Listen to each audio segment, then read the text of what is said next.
Capacitance of an isolated spherical conductor. Isolated spherical conductor के लिए हमें क्या डिटरमाइन करना है? कैपेसिटेंस डिटरमाइन करना है। आइसोलेटेड हम लोग जानते हैं सिस्टम हमारा दो प्रकार का होता है, एक हमारा क्लोज सिस्टम होता है, दूसरा हमारा आइसोलेटेड होता है। क्लोज सिस्टम में जब हमारा सराउंडिंग के साथ कुछ भी एक्सचेंज करे उस सिस्टम को हम लोग क्या कहते हैं? क्लोज सिस्टम कहते हैं।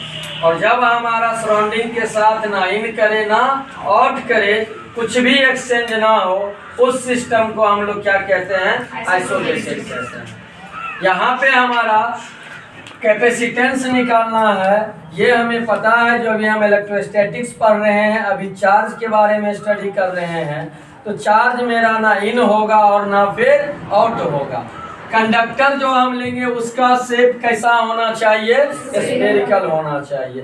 तो हम एक स्फेरिकल कंडक्टर लिए जो कि हमारा आइसोलेटेड है, ठीक है, जिसका सेंटर क्या है? वो है प्लस क्यू चार्ज लिए, जिसको हम यूनिफॉर्मली डिस्ट्रीब्यूट कर दिए।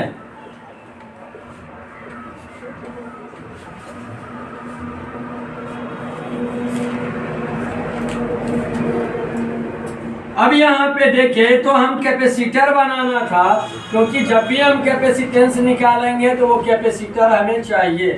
तो यहाँ पे हमारे पास जो कंडक्टिंग सरफेसेज है वो कंडक्टिंग सरफेसेज मेरे पास एक ही है, समझ गए ना? तो इसका मतलब है ये मेरा जो है सो कैपेसिटर अभी बना नहीं है, तो हम एज्यूम कर रहे हैं कि दूसरा जो प्लेट्स है हमारा सेकेंड कंडक्टिंग सरफेसेज वो हमारा अर्थ है। और अर्थ में हम जानते हैं अर्थ में चार्ज हमारा यूनिफॉर्मली डिस्ट्रीब्यूटेड है, तो वहां पे हमारा पोटेंशियल कितना हो जाएगा? 0 हो जाएगा। ये जो हमारा चार्ज यूनिफॉर्मली डिस्ट्रीब्यूट हुआ है, ये सभी चार्जेस कंसंट्रेटेड कहाँ है? सेंटर ओ पे कंसंट्रेटेड है। इस स्फीयर का रेडियस हम मान लिए r। सेकेंड कंडक्टिंग सरफेसेज मेरा कौन सा है? अर्थ है, जिसको हम अभी एज्यूम किए हैं, और उसका पोटेंशियल कितना होगा? 0 होगा, ठीक है। अब यहाँ पे हम देखें तो चार्ज हमारा जो है आउटसाइड दी स्फीयर है। कहाँ पे डिस्ट्रीब्यूटेड है? Outside the sphere. तो यहाँ पे हमारा इनसाइड में तो हमारा क्या होगा? 0 होगा। चार्ज कितना है इनसाइड में? 0। तो यहाँ तो कभी पोटेंशियल मेरा डिटरमाइन हो नहीं सकता है, क्योंकि पोटेंशियल भी कितना हो गया? 0 हो गया। तो हम कहाँ पे निकालेंगे इस चार्ज के कारण पोटेंशियल? चाहे ऑन दी सरफेस पे निकाले या फिर आउटसाइड दी स्फीयर निकाले।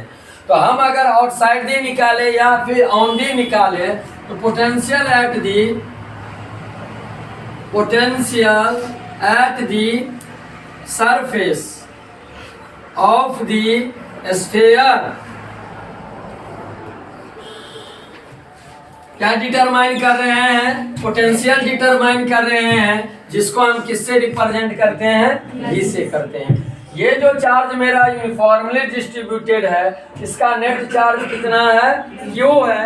और हम लोग जानते हैं electric potential due to single point charge 1/4 pi epsilon naught into Q/R। R² potential के लिए नहीं, इलेक्ट्रिक फील्ड इंटेंसिटी के लिए होता है। अब यहाँ पे देखें तो यहाँ पे हमें पोटेंशियल पता चल गया, नेट चार्ज पता है, हमें कैपेसिटेंस इसके कारण डिटरमाइन करना है। तो हम लोग जानते हैं according to definition we know that by definition capacitance of the capacitor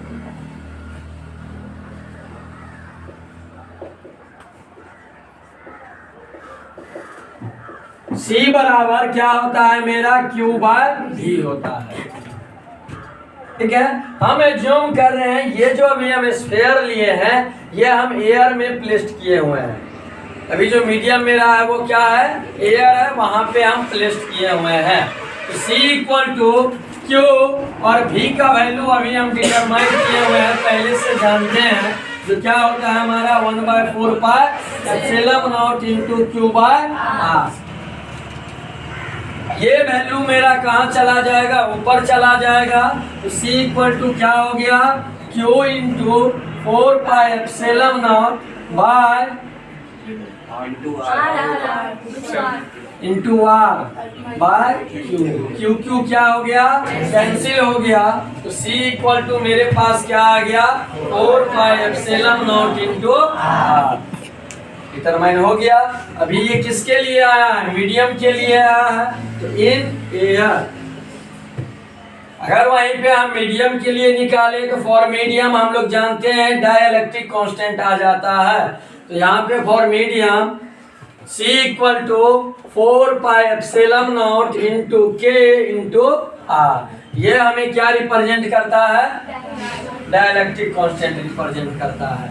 और epsilon naught where, epsilon naught किसको रिप्रेजेंट करता है, एब्सोल्यूट परमिटिविटी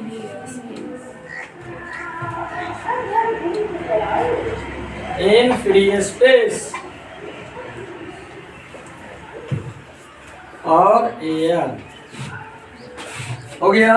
फाइनली न्यूमेरिकल के लिए मेरा क्या आया, यहाँ पे ध्यान दे 4 पाई एप्सिलॉन नॉट कहाँ पे है, नीचे में है या ऊपर में, ऊपर में है। हम लोग जानते हैं जो 1/4 pi epsilon naught equal to कितना होता है, 9 इंटू 10 टू दी पावर 9। अभी ये मेरा कहाँ है, ऊपर है, तो हम इसे क्या कर देंगे, रेसिप्रोकल कर देंगे। तो 4 pi epsilon naught equal to क्या हो जाएगा, 1/9 इंटू 10 टू दी पावर 9। तो C इक्वल टू मेरा फॉर्मूला क्या हो गया,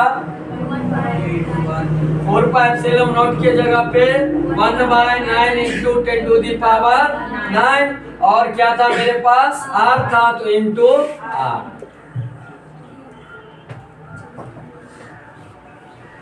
ठीक है। अब यहाँ पे देखिए, एक आप लोग को पढ़ाए थे एप्सिलॉन नॉट। एप्सिलॉन नॉट का जो हमारा यूनिट होता था वो कूलम स्क्वायर पर न्यूटन पर मीटर स्क्वायर होता था। ये मेरा डिटरमाइन किए थे खुद से, लेकिन दूसरा यूनिट फैराड पर मीटर बताए थे, जिसको हम डिटरमाइन नहीं किए थे, बस याद कर लिए थे। करेंटली अभी देखिए यहाँ पे, अगर हम एप्सिलॉन नॉट को डिटरमाइन करते हैं ऐसा यूनिट, तब हमारा क्या निकलता है, तो C इक्वल टू मेरा क्या है यहाँ पे 4 pi epsilon naught into R. किसको डिटरमाइन करना है, एप्सिलॉन नॉट को, तो एप्सिलॉन नॉट इक्वल टू क्या हो गया, C/4 पाई आर। 4 पाई यहाँ पे क्या है, कांस्टेंट है, तो क्या हो जाएगा, नेग्लेक्ट हो जाएगा। तो मेरे पास एप्सिलॉन नॉट इक्वल टू क्या बच गया, C/r। ऐसा यूनिट निकालना है, कैपेसिटेंस है, कैपेसिटेंस का हमारा ऐसा यूनिट क्या होता है, फैराड होता है। तो इसके जगह पे हम क्या ले लेंगे, फैराड, और ये रेडियस है मींस लेंथ, तो यहाँ पे क्या हो जाएगा, मीटर। इसका ऐसा यूनिट क्या आ गया मेरा, फैराड। ओके, इसको ये मेरा 2 मार्क्स के लिए है।